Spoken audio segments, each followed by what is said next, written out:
Tell me why Syndrome has the facial structure of the Crimson Chin. Yo, shout out to Caesar, man.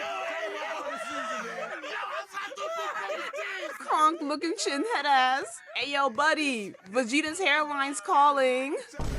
Now why am I in it? And you could have did Now it. see how I get wrong and because you stuff? never I ain't even did apologized. now. Okay, let me stop. And I apologize if I sound a little sick or stuffy, but you know, spring is slowly coming in and I'm highly allergic to pollen, so it's messing up my voice and my lungs right now. The Incredibles is often praised for its action, humor, and family dynamics, but one of its most compelling aspects is its villain, Syndrome.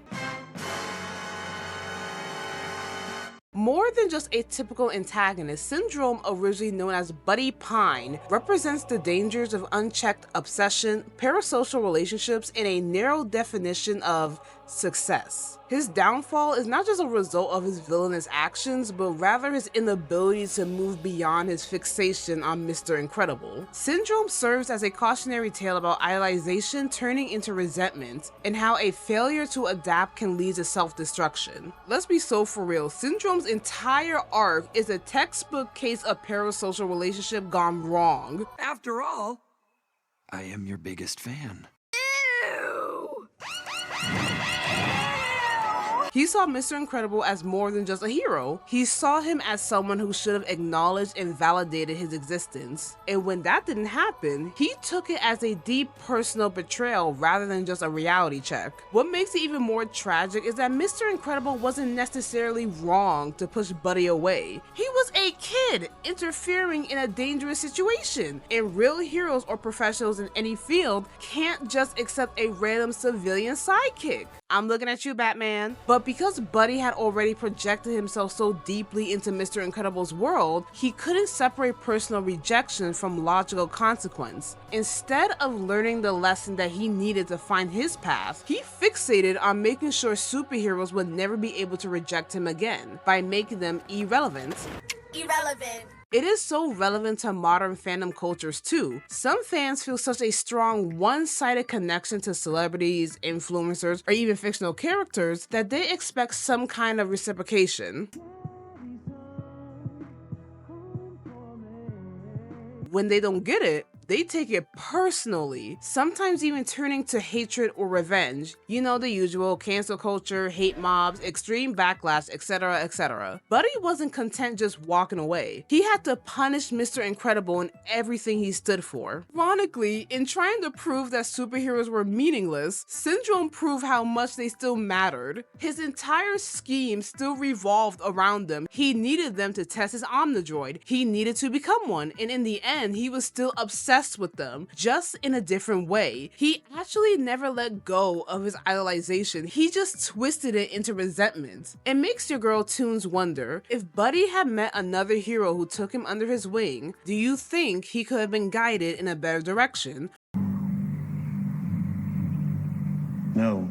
Or was his obsessive nature too ingrained for that to change his fate? Syndrome's obsession is not just with Mr. Incredible, but also with the idea of heroism itself. He equates worth with being a superhero, believing that without powers or recognition, he is nothing. Deku from My Hero would disagree. This mirrors Mr. Incredible's internal struggle. At the start of the film, Bob Parr is discontent with his civilian life, longing for the days when he was a celebrated hero. However, unlike Syndrome, Bob ultimately learns that his value is not solely tied to his abilities. He finds fulfillment in his role as a father and husband. Syndrome, on the other hand, never expands his worldview. Despite becoming a self-made billionaire and a technological genius, he sees no worth in his accomplishments unless they make him superior to superheroes. This rigid definition of success blinds him to the possibility of using his gifts for good. Syndrome's journey is a prime example of how obsession obsession can turn into hatred. When he first meets Mr. Incredible as a fanboy at his fan club, he sees him as a perfect, infallible figure, but the moment he is rejected, he doesn't just lose admiration, he reverses it into active hostility. This psychological pattern occurs in real-life fandoms, where individuals who once idolized a figure can become their harshest critics when they feel slighted. Instead of letting go of his past admiration, Syndrome simply warps it into a lifelong mission to prove Mr. Incredible and superheroes as a whole obsolete. His plan to eliminate all superheroes and sell his inventions to the public forces the world to acknowledge him, ensuring that no one can reject him the way Mr. Incredible did. I don't know, it sounds like you're projecting on me. Like, what if I don't want to be super? What if I want someone else to do it for me? Like, I'm a lazy Rejected!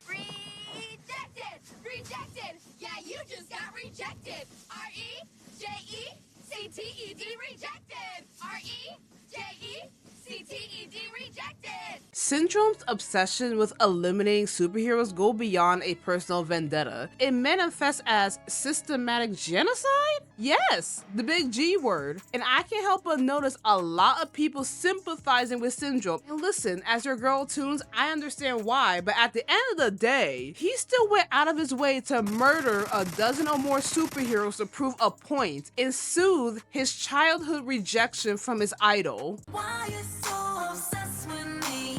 Boy, I wanna know. Operation Kronos was designed to kill off retired supers by pitting them against prototype versions of the Omnidroid under the pretense of a military experiment. Any super who failed to defeat the robot was killed, gone. Ashes to ashes, dust to dust. And an approved model later eliminated those who succeeded. With each iteration, the Omnidroid became stronger, and Syndrome gathered data to ensure that no super could withstand it, including Mr. Incredible. This methodical extermination allows Syndrome to not only remove threats to his plan, but also refine his ultimate weapon. Once he perfected the Omnidroid, Syndrome deployed the final version to Metroville, planning to stage a heroic battle and emerge as the city's savior. He planned to make superheroes obsolete by proving himself as the only one capable of defeating the monster. You're a fake and a fraud.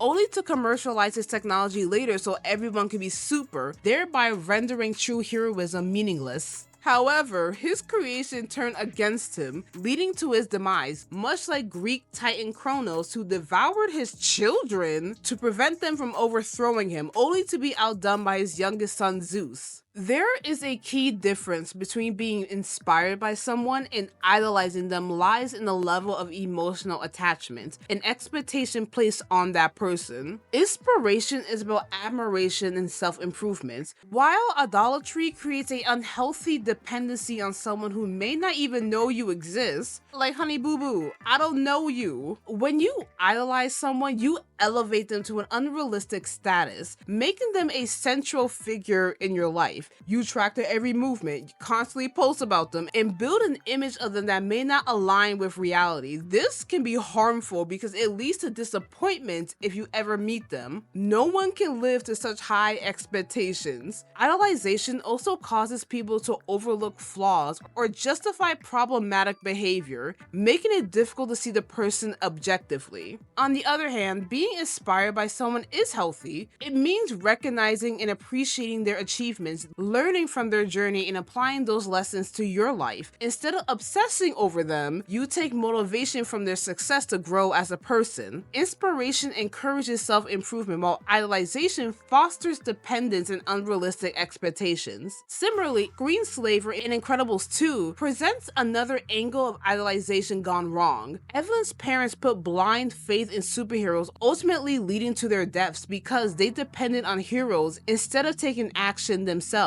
For context for anyone that is confused, Evelyn's house was broken into one night, and her father tried calling superheroes instead of hiding in the safe room with his wife. He was shot and killed on the spot, bang bang, by the burglars since the Super Relocation Act was passed, and there was no response. They left that dude on red. And so Evelyn and Winston's mother passed away from despair shortly after. Evelyn's resentment towards supers stems from how her parents' misplaced devotion cost them their lives. Both Syndrome and Screenslaver illustrate how idolization, when taken to an extreme, can have devastating consequences, whether it manifests as revenge or disillusionment. Placing too much faith in someone rather than focusing on one's strengths leads to self-destruction.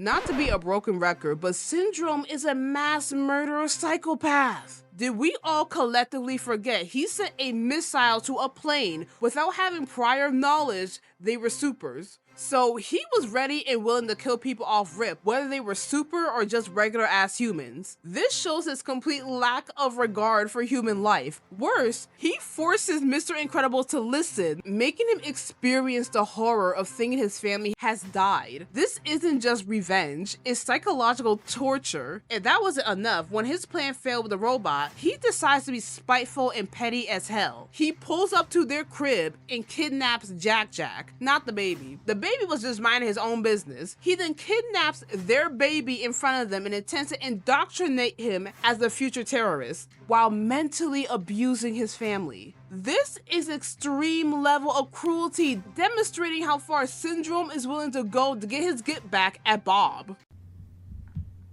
And what about it? And what about it? All because I was trying to protect you from getting yourself killed when you were a kid? Yes. Did we forget how Bomb Voyage put a bomb on your whole ass cape and you almost died? Syndrome is one of the most complex villains in animated film because he's not just evil for the sake of being evil. His motivations are deeply human. His story warns about the dangers of obsession, particularly when tied to parasocial relationships and the rigid ideas of success. Unlike Mr. Incredible, who eventually learns to redefine his sense of purpose, Syndrome remains fixated on a childhood grudge. His eventual failure is not just losing to the heroes, but failing to recognize that his idolization and later hatred of Mr. Incredible was the very thing holding him back. Moral of the story, The Incredibles is not just about family and heroism. It is also about the risk of fixation and the inability to move on from rejection. Syndrome's downfall illustrates how unchecked bitterness and revenge can consume a person entirely, leading them to a downward spiral. No kicks. Splashdown sucked into a vortex. No kicks. And that's on period. And that's exactly what your ass get for trying to take the baby. I know Edna is laughing at her crib right now. And as always, don't forget to like, comment, and subscribe, hit that notification bell so you never miss an update. And let me know what other character analysis you want me to do. And I'll see you guys next time. Bye!